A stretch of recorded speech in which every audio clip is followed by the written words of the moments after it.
It's been a long, exhausting day. Your troubles just won't go away. One thing that gets you through these is watching cheesy holiday movies. You think that you're above them, but you know that you love them. So get ready to listen. Now here comes Kevin and Kristin. Oh yeah.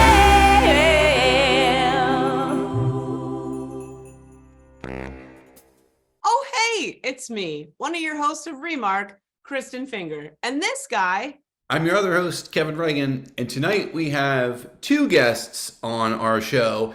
You know these two gentlemen from their perfect 10 scores in our Hallmark Holiday Hunk Objectification segment, as well as a bunch of our favorite Hallmark films, such as Christmas by Starlight, My Family Christmas Tree, The Santa Stakeout, Dying for Chocolate, A Curious Caterer Mystery, Dating the Delaney's, and Maple Valley Christmas, as well as the eagerly anticipated Three Wise Men and a Baby, which airs on Hallmark Channel on Saturday, November 19th at 8 p.m.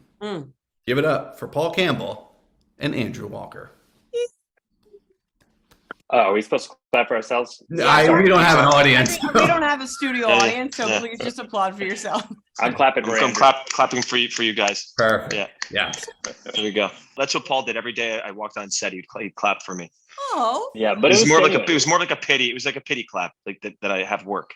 I tried to clap more like when you were leaving. I was just like, oh, okay. Yeah, all right, good. That's over. Thank you both so much for coming on the program. It's kind of a reunion, right? I mean, it is a reunion in the sense that in An Unexpected Christmas, you were all on set at one point or another. Paul, you're a writer, and Andrew, you're in the film. I didn't go anywhere near that set. You didn't? I don't blame you. No. Andrew No. showed up for a day, for an hour, and that was enough for him. I was when your work is in such good hands, I was like, you guys just do your thing. I don't want to be anywhere near this to meddle and have opinions. I trust you. You're going to do a good job. You're not changing things on set? Something doesn't work, throwing a line? That happens all the time. All the time. Happens all the time. But this was a crazy. I mean, this set was nuts to be on because it was just constant. We were constantly talking through moments, and prior to the scene, after the scene, we'd have lunch together. We just all we did was just continue to try to make it the best we possibly could, and having Paul there to really, when you're stuck, when you're really stuck and you don't really know, you don't really have that creative solution. It's the best. You got the writer right there. Paul always had some solutions up his sleeve, or a great line to throw in, or it just it was the perfect storm to have a guy like Tyler too, with his creative mind, and Paul there. I mean, I learned so much on this set. That's great. What'd you learn? What'd you learn? I don't really want to work with you guys again. Oh, I don't really want to work with you guys again. You make me feel so inferior. You make me feel so inferior. I'm my own. I feel like I really come into my own when I'm by myself. Nobody gets to see. Nobody gets to compare me to anybody else. It's just me, That's it's like doing a trust fall, and the lesson is trust nobody. Was there room in the in filming, like, because Kevin and I are improvisers, so we're always asking, like, is there an opportunity for improv, like, especially since Paul, you were there, like. I went full Sorkin. If there was a piece of punctuation missing, Yeah, I smashed the glass coffee table. good. No, well, first of all, I want to be really clear. The script was written by myself and Kim. It was both of us, and there's a ton of room, and we always operate by the idea that best idea wins. And when you get a bunch of talented people in a room, Andrew, Tyler, the whole supporting cast, Margaret Collin, everybody's got ideas. There's always room for trying stuff. So if something funny shows up in the moment, then the writers end up getting credit for it. I'm happy to take credit for somebody else's good ideas. Mm-hmm.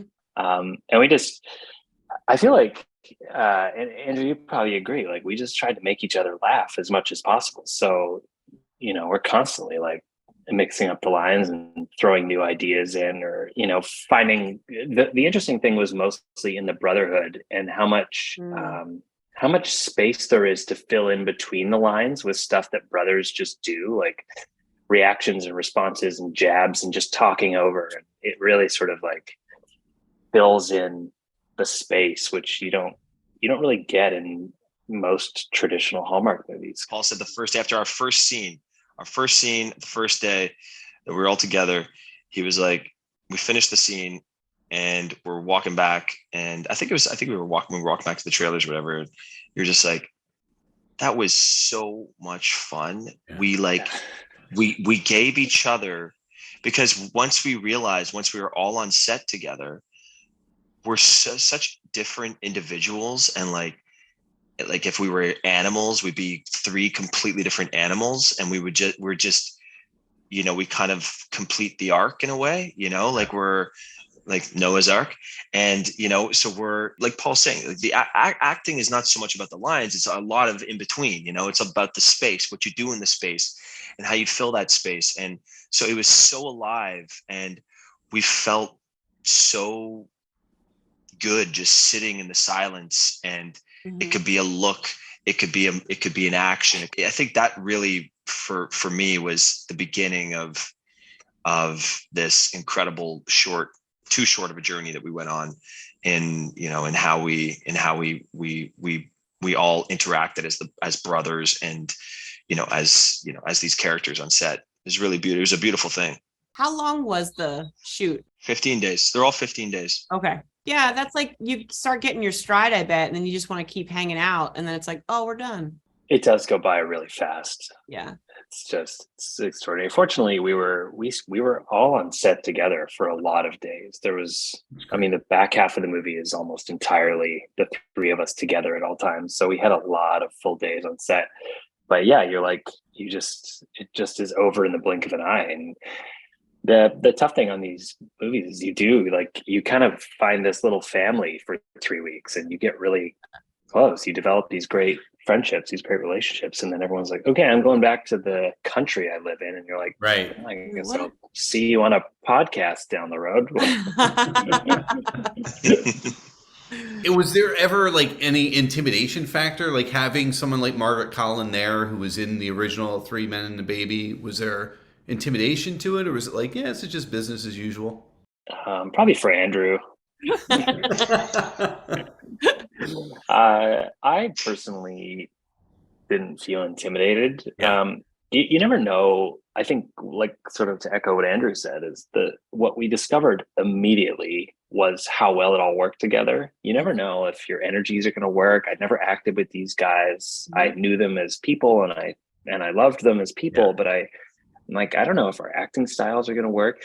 We're all very different in our acting styles too. Our pacing is different. Our timing is different. But the second we got in front of camera, we were like, oh yeah, we got something here. And then Margaret is such a professional. She just comes in, figures out exactly what everyone's doing, and then does her thing, but doesn't, I don't know, just you get professionals together, and it doesn't seem to be an issue. Yeah.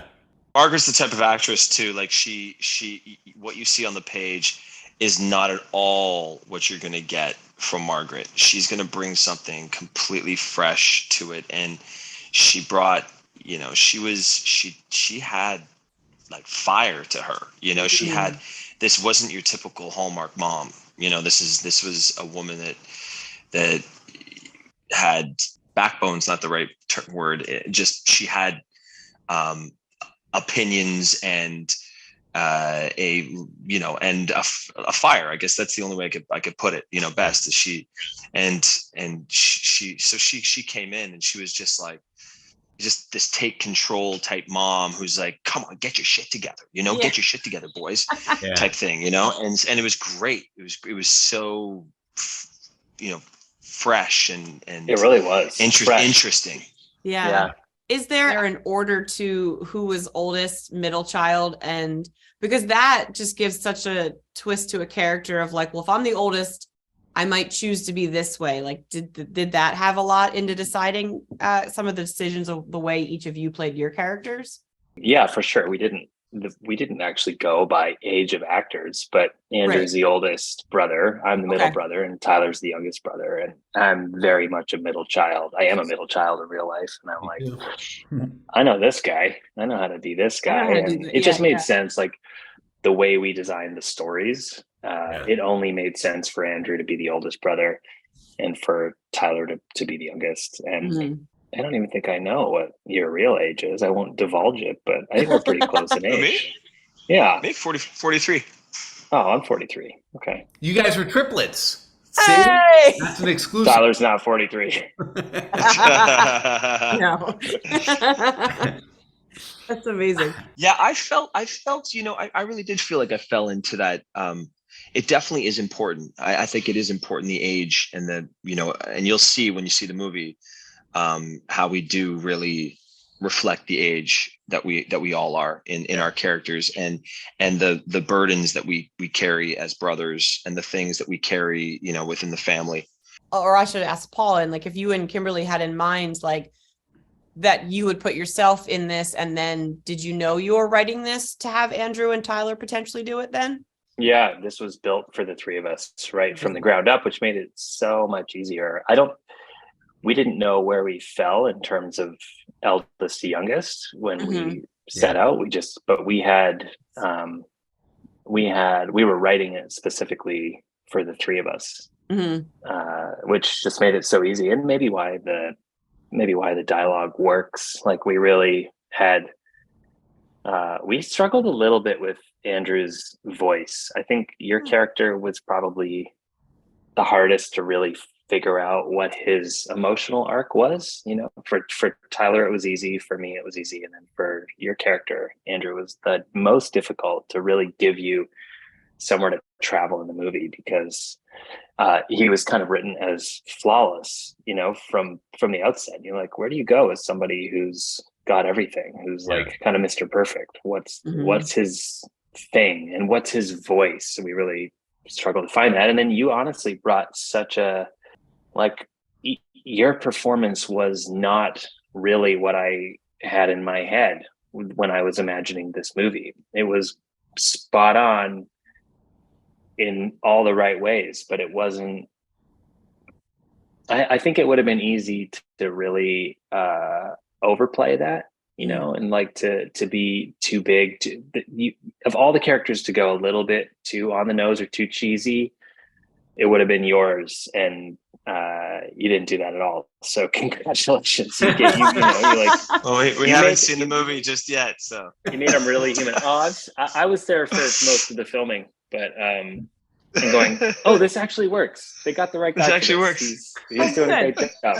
That's awesome. You had no flaws for my character until I met you guys for that one you and Kimberly for that one coffee that day. Then you met me in person, and you were like, oh yes, all the flaws. These are the flaws. These are the flaws. Yeah, we were doing pencil sketches, going so flawed. I mean, obviously we haven't seen the story yet and how it will unfold, but did you leave yourself the possibility of doing a sequel, like three wise men and a little lady, or three men and a little drummer boy? Just if you wanted to, I'm just throwing it out there with the little. These are great, Kevin. These are great. Yeah. If you think for a second that I'm not writing those down to steal those ideas, you're correct. Three men, oh little town of Bethlehem, PA, which brings you to Kristin in my neck of the woods, kind of. So, I don't honestly, like, I think it would be probably a bad idea to do a sequel to this movie. It's always open, but I think it's like trying to tell a sequel to any love story, and this is very much a love story amongst three brothers. They all have their own individual romances, but this is a love story about three brothers refinding their brotherhood. Okay. And it's so difficult to tell that story again, and you go like, oh really, it's happening again.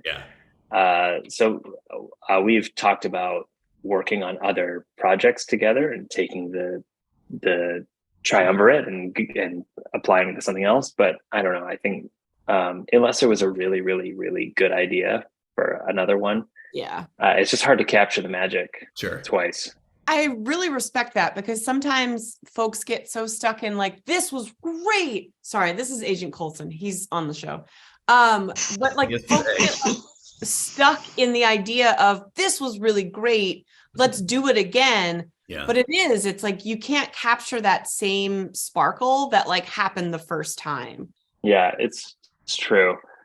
Unless you really call it out for what it is, right? If you were like, oh, you got to be kidding me, there's another baby, like, how could this possibly happen twice? And then it goes sideways from there. But I don't know. I would say that a sequel is not bumping around in my head at the moment, but you never know. I know, Andrew, last time we had spoken to you, we asked like if you were ever interested in like sort of the writing side of this, and you expressed that you liked being on, like, that wasn't of an interest to you, but like getting to be a part of a movie like this with a writer on set. And if Kimberly was there, like, is that something that like sparked any interest in you? Or do you think you're still like, I'm going to leave the writing to Paul? I'll leave the writing to Paul. I feel like my interest in writing is satiated by just the nature of doing these movies in general. You're always writing to a certain degree. You're changing things up. You're making sense of things. I'm there's not one Hallmark movie that I have done that I haven't written to some degree, scenes, and some of them a lot. Some of them I've rewritten a lot of sections. So I'm happy doing that. I definitely like putting the producer's hat on. I'm into concepts. I'm into being part of the writing process. But I'll leave the writing up to the writers, and and directing as well. I'm not at this point in my life. Nah, I have the juice business, and I like starting different businesses. I like, I kind of have an entrepreneurial spirit. So I like creating things, and that's kind of my feeding what would be my directing bug. Right. And then, Paul, do you have like I like writing or I like performing in them? Like, because Kevin and I wear multiple hats at our improv theater, and I don't think I like directing, creating a show, or performing better. It's just a different experience. Like, do you have a favorite? Or I guess I would say my favorite is probably money. And how do you get that? How do you, because as improvisers, we not from writing. There's no money. I don't do it for the money. The writing is satisfies the really logical side of me. To me, so much of it is problem solving. It's like just this giant puzzle. There. Been there. Oh, that's awesome. It's a giant puzzle of 1,000 pieces, and I like trying to fit it all together. Acting is not that for me. Acting is the performative element is totally different creatively for me. So the writing has been such a pleasant surprise, and I don't know that I like one better than the other. I like them both, and if I could sustain both, then I would happily do that for as long as people will let me. I think Andrew said no, but Paul, are you an improviser? Have you ever taken an improv class? I've dabbled a tiny bit. I haven't really done anything post college. I went to a community college, a theater school, and I loved improvising, but I've never really pursued anything beyond that. Paul crushes at improv. He's insane. He's constantly improving, and his physical comedy is ridiculous. Being on a set with the guy, it's hilarious. I've got the body for it. You had the body. I got the body for it. I got the long just like arms, limbs for days. Yeah, I'm just a bag of limbs.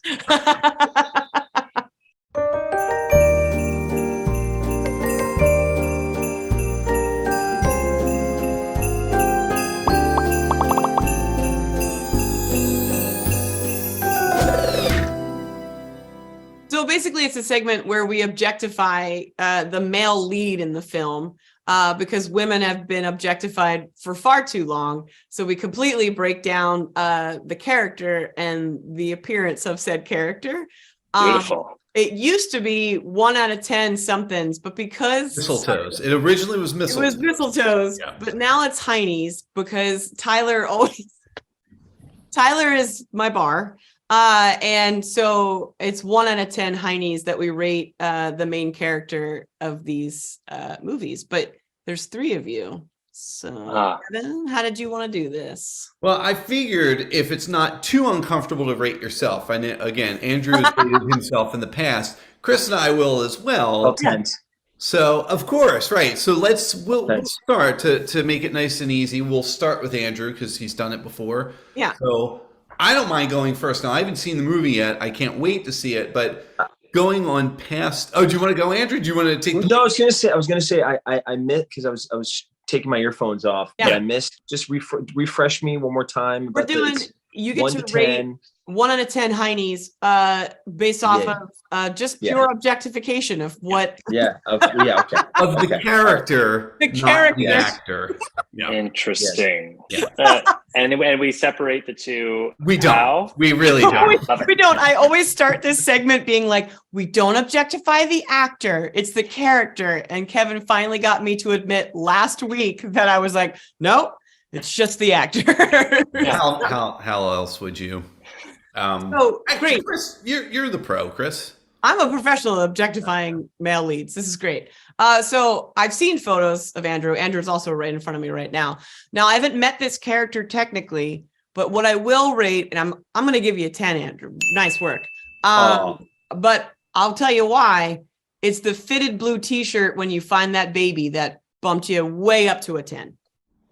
So well done. Wait. Sorry. I'm sorry. Back that up. Way up to a 10? Where did he start? Yeah, where did I start? 2. It's a good question. A 2. Whoa. It's a 10. It's always a 10. I'm so sorry. I've literally, you 3, you 2, and Tyler have always gotten 10 millions. I'm sorry. I go above. I don't know. I'm skeptical here. No, I feel you're like not. this is the Kevin can go back and roll the Listen, footage. I can, but I can also say this.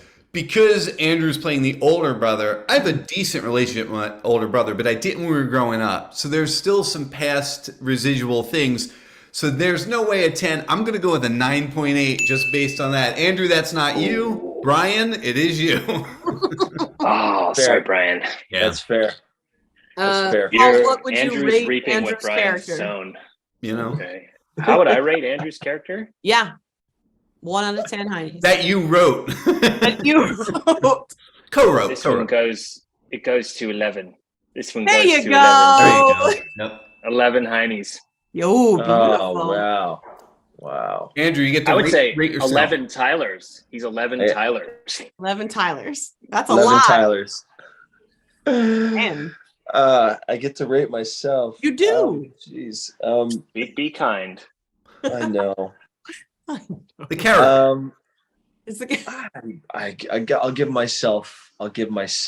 I'd like to say something before you give this rating. I'd like to add something to this. Now, I don't know if you've ever had the pleasure of hugging Andrew Walker. I've had the pleasure of hugging him every single day that we filmed. You've had the pleasure. You put your arms around the guy. First of all, he is thick. But what you notice is that there's like angles that don't exist on normal people. The guy is in extraordinary shape. And I know, I'm very proud of you. I know that he worked really, really, really hard in preparation for this movie and said that he was in the best shape that he'd ever been in his life. That you've gotten to a level of fitness that you had never achieved in your life. This dude goes to 11. So before you judge yourself, let's take that into account because Thanks, Paul. Those PC. are important points. Yeah. Thanks, PC. I'll give myself only because the guys that I worked with, I think I was better for it. I'll give myself an 8.5. He's humble and he's humble. Modesty. Little modesty. Handsome and humble. Yep. What it is. All right, great. Andrew. There's always room for improvement. You know, There's always- I that's the definitely thing. I could have improved a few things. You still could have gone with a 9.8 like I did, and then you still have that room for improvement. Yeah. Yeah. Great. Kevin, do you want to start? We'll do Paul. Again, not seeing the film, but here's the thing here. Paul already said he's the middle child. He's the middle child in real life. I'm the middle child. Identify pretty hard with that. Yeah. Definitely going to go with a 9.9. Still leaving that one little bit of room for improvement. So close. What? What? Yeah, I almost Wait a went minute. for a 10. What? This is not purely aesthetic. We're going deep here. We're doing. We're also this. like, This is like yeah. You can Whatever go. baggage you bring along with it. So. Meaning me, the voter, not you, the candidate here. No. Okay.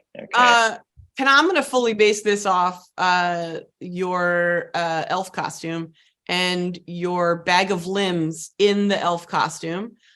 So I don't want to shock anyone, but Kristin likes a bag of limbs, so she's giving a 10. Another 10. Okay. Wow. Wow, look at that. Andrew, before Paul rates himself. Not really. I mean, it's an 11 for me as well. These guys, I'm gonna say it for. I mean, look, Tyler and Paul. I'm jumping aheid, but Please do. It is what it is. It's an 11 for both those guys. Yeah.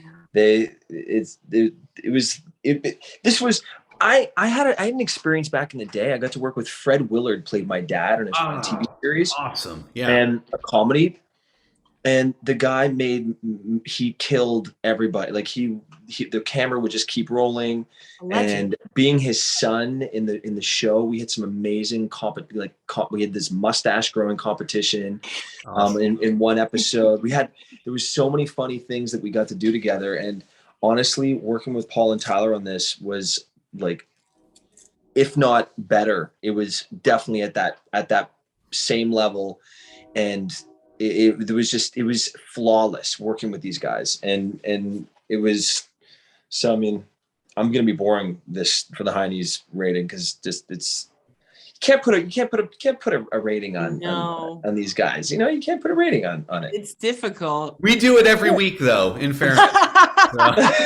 You're very kind. I want to remind you, you're rating the character now. Just keep in mind. Oh yeah, the person. Keep in mind. The person. You're right. Don't bring me into this. Yeah. I love you and I appreciate you, but rank Stefan. Give Stefan the Heine. I want to know what Stefan gets. He gets an 11. Wow.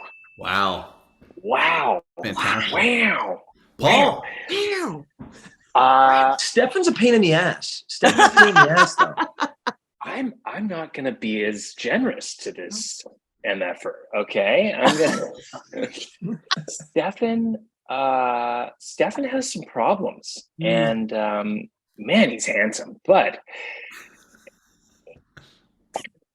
let that one hang for a second. Straight face. Sorry, dry throat. He's got some emotional issues. I'm going to give Stefan a 7.3. Wow. Now, a lot of growth still capable. There's a little uptick at the end there. Yeah. We go, oh, okay, he's okay, but he's not the best. I'm just separating yes. But Paul, Stefan was probably he got MIP, Most Improved Player award. Oh, it's true. That's so true. So you got to bump him up, man. He at the very end of this movie, he probably has the biggest transformation out of any one of the characters. Did he hit 8.5 at the end? Maybe he did. He started at a 4. He started at a 4. I can't wait. I can't wait for this movie. You started at an 8.2. And then and you only went up to an 8.3 in your or an 8.5 in your mind there, Andrew. Your arc was this. Your arc was here. Mine was I know. Somewhere. Maybe I gotta go back down to an 8.3. Without him here, do we do Tyler? Or do we just? Yeah. Oh yeah. Do we be extra harsh since he's not here? Or? Yes. Threes across the board, right? So, yeah. The worst. Yeah. Tyler's character is the worst. He is real rough. He's real rough to be around. You can tell the swagger. Like, did and the Tyler Candy King. There's like the candy cane, the swagger. Like he seems like kind of a Oh, douche. no. Can I say douche? Oh, yeah. It's It's a shoe great. fits. He played so put out. He was so put out by the world around him, the character, like, and his timing was. There were so many scenes. I laughed the most by far. I had the hardest time keeping it together of all three of us. I broke so many takes because I just couldn't stop laughing, and I refused to stop. I'm like, I'm having the time of my life. I'm not going to stop laughing. These guys are killing me. Tyler would mess with us because his timing was so. He would take so long to deliver his line. And he would just make us stay in these scenes just way past the point we should have yelled cut. And but he'd never break. He would just revel in this. But he did it throughout the whole movie, and his character was just painful at times to be around. I don't know. We're all so different, but his character is probably the most fun to watch because he's the most affected by this baby. Like he's the last person that should be looking after this baby. Yeah. And he's so put out by everything, and it's really funny. But he still gets a 3. He still gets a 3. Oh, good. 3. Okay. Yeah. Praise across the board.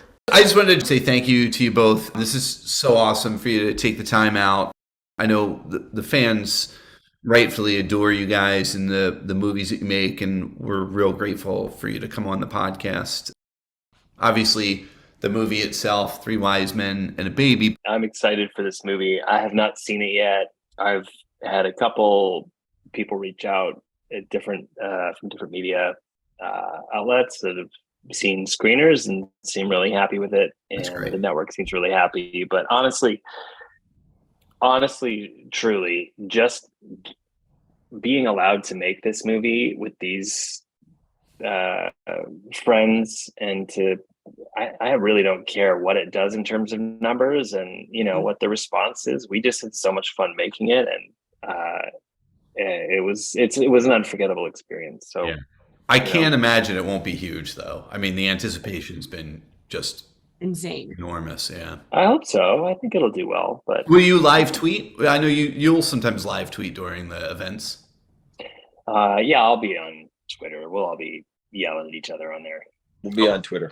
Well, are you going to tweet East Coast? I'm going to tweet at 5:00 on Saturday. Okay, yeah. Yeah, because that seems to be the one that everybody kind of throws their weight into. Yeah, I think that is interesting. Yeah. So then on the West Coast, is there one at 5 and then there's one at again at 8? No, there's just one at 8. It premieres at 8, but I think I'll have a link, so I'll just watch. Oh, gotcha. And try and sync it up. Yeah. Paul Campbell, where can we find you, Paul? Paul, social media, where can we find you? I'm everywhere, bro. I'm everywhere. You turn around, I'm over your shoulder. I am Paul Campbell Official on Instagram, and I am the Paul Campbell on Twitter, and I'm Paul Campbell Official on TikTok now as well. Ooh, nice. Look out, world! Yeah, that's what happens when you do a movie with Tyler Hynes. You go on he TikTok. has TikTok now too. Yeah. Oh my god. He got us both on TikTok. Yeah. He's probably going to get us kicked off TikTok too, but he got us on there. Where can we find you, Andrew? Where can you find me? Well, I'm in the midst of trying to sync up all my social medias because I have AWalk 2Ks 35 for Instagram and AWalk 1K 35 for Twitter. Yeah. And Andrew Walker Official for TikTok. Actually, I think it's Andrew Walker 35 Official 35. Because there was no Andrew Walker Official. We'll put it up. We'll find it and put it on the screen. Yeah. It's a tough world, guys. I mean, everything's taken nowadays. It really is. Domains are taken. Social media names are taken. It's just it's also just bizarre that I see Tyler has to do it a lot. Some of the other stars have to do it. I think Benjamin Ayers just posted, "This is not my manager. Please don't respond to them on social media." And people start accounts that are you, but it's not you. It's crazy. Who is that kind of that's time? crazy. I don't have that kind of time. Oh. Yeah. I think it's flattering. Unlike Paul with this movie, I hope it crushes. I hope it annihilates every number that's ever been out on Hallmark. I hope it just Not just Hallmark. demolished. I hope it's like Marvel-esque This numbers. is gonna Marvel, like break exactly, Infinity Marvel. Wars Yeah. records. Yeah. Yeah. I think there's a Just- big ball game that night. Are we up against some college football? I think. Yeah. Yeah, probably that Yeah. year. Yeah. Yeah. Probably. Doesn't matter. Whatever. I'm not afraid of college football. Couldn't watch Andrew's Maple Valley one because the Phillies were playing in the World Series. It was difficult times, It but was difficult times. It was difficult times. Didn't stop us from texting you to see which of your beverages you recommended us mixing with the vodka. Yeah, I know. Mixing with the alcohol. I appreciate that. it's tasty.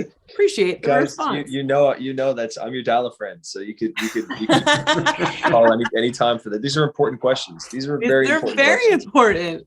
Yeah. He goes to Goodness. 11. I'm telling you, this guy. Yeah, I want to change my number. I am going to put him up to a 10. He's a 10. Oh, there you go. Oh, See, Brian. Yep. Brian. There you go, Give me a Brian. Call Yep. right now. Yep. Cool. Well, guys, thank you so much. We really appreciate it. We're looking forward to the movie, and Yeah. we hope to have you guys both back together, separate, however, in the However. future. So, I'll also All see right. you at Christmas Con because right. I spent money to meet you. Oh, we will be there. Money well spent, Kristin. Money well spent. 100%. Perfect. Good. Well, thank you both so much for hopping on, then hopping Thank you, back guys. on. So thank you. yeah. Thank Yeah. you guys. Appreciate it. Thank you. Best of Yeah, luck. this is fun. Yeah, best of Enjoy. luck. We're excited for the movie. Thank you. Enjoy the Thank film. you.